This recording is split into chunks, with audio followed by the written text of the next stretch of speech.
સમગ્ર ગુજરાતની સાથે જામનગરમાં પણ મદ્રેસાઓમાં સર્વે છે તે હાથ ધરવામાં આવ્યું છે। શિક્ષણ વિભાગ દ્વારા જામનગરના જે વિવિધ મદ્રેસાઓ છે ત્યાં બીયુ પરમિશન, ફાયર સેફટી અને બિન મુસ્લિમ વિદ્યાર્થીઓ અભ્યાસ કરે છે કે કેમ આ અંગેનો સર્વે છે તે હાથ ધરવામાં આવ્યો છે। હું સીધા જ દ્રશ્યો દેખાડીશ। જામનગરના મદ્રેસાઓમાં હાલ માહિતી છે તે એકત્રિત કરાઈ રહી છે, સર્વે છે તે હાથ ધરવામાં આવ્યો છે।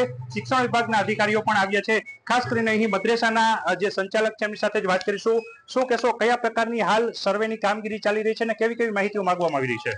હાલ આપણે જામનગર ડીઓ માંથી માહિતી માટે આવેલા છે ને એ લોકોએ મકાનની બીયુપી માંગી તો એ પણ અમારી પાસે છે। બીજું ફાયર સેફટી માટે એનઓસી અમારી પાસે છે તો તે પણ અમે એને બધી રજૂ આપી દીધી છે।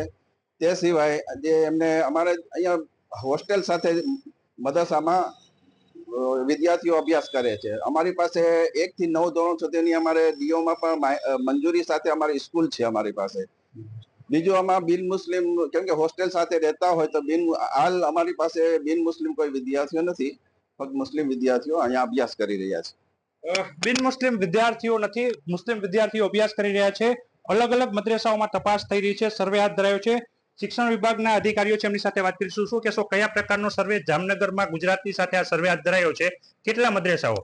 4 મદ્રેસાઓમાં સર્વે હાથ ધરાયો છે અને 4 મદ્રેસાઓમાં જે અભ્યાસ કરતા વિદ્યાર્થીઓની નામ અને જે આ અભ્યાસ કરે છે તે મકાનનું બીયુ પરમિશન તેમજ આ મકાનનું ફાયર એનઓસી તેવી જુદી જુદી માહિતીઓ છે એ માંગવામાં આવેલી છે। એ માંગવામાં આવેલી માહિતીઓ છે એ તમામ માહિતીઓ એકત્રિત કરવામાં આવે છે અને તેમાં જે સંચાલક જે છે એનો પૂરતો સપોર્ટ આપી અને તમામ માહિતીઓ આપવામાં આવે છે। સાહેબ, ખાસ કરીને બિન મુસ્લિમ વિદ્યાર્થીઓ અભ્યાસ કરે છે કે એની અન્ય શાળાઓમાં અભ્યાસ કરતા આ પ્રકારની પણ માહિતી મેળવવામાં આવી રહી છે અને આ રિપોર્ટ કેવી રીતના સબમિટ કરવામાં આવશે, સર્વેનો કેવી રીતના આગળની કાર્યવાહી? આ રિપોર્ટ બિન મુસ્લિમ કોઈ આ મદ્રેસામાં અભ્યાસ કરતા નથી અને આ રિપોર્ટ છે એ દરેક અલગ અલગ અમે શિક્ષણ વિભાગને રજૂ કરવામાં આવશે। જે પ્રકારે વાત કરવામાં આવી, હાલ સર્વેનો રિપોર્ટ છે તે શિક્ષણ વિભાગમાં રજૂ કરવામાં આવશે।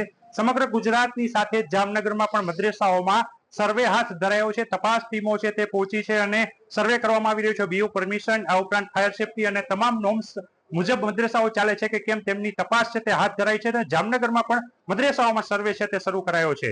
રાજ્યમાં ચાલતા મદ્રેસાઓના સર્વે માટે પ્રાથમિક શિક્ષણ વિભાગ દ્વારા જે આદેશ કરવામાં આવ્યો છે ને જેના પગલે અમદાવાદ જિલ્લા શિક્ષણ અધિકારી દ્વારા જે છે તે તાત્કાલિક અસરથી અમદાવાદની સેન્ટ ઝેવિયર્સ લોયોલા ખાતે સ્કૂલ જે છે ત્યાં બેઠક બોલાવવામાં આવી હતી અને જે મદ્રેસામાં અભ્યાસ કરતા બિન મુસ્લિમ બાળકોના સર્વે સહિતના જે અલગ અલગ મુદ્દાઓ જે છે તેની તપાસ માટે અહીંયા માર્ગદર્શન આપવામાં આવ્યું હતું અને આ બેઠક જે છે તે બોલાવવામાં આવી હતી। મદ્રેસામાં બીયુ પરમિશન છે કે કેમ, ફાયર સેફટી છે કે કેમ, તે તમામ પ્રકારની તપાસ જે છે તે કરવામાં આવશે અને આ તમામ જે છે માહિતી જે છે તે એકત્રિત કરી અને એક રિપોર્ટ તૈયાર કરવામાં આવશે અને જે પ્રાથમિક શિક્ષણ વિભાગ જે છે તેમાં સુપરત કરવામાં આવશે।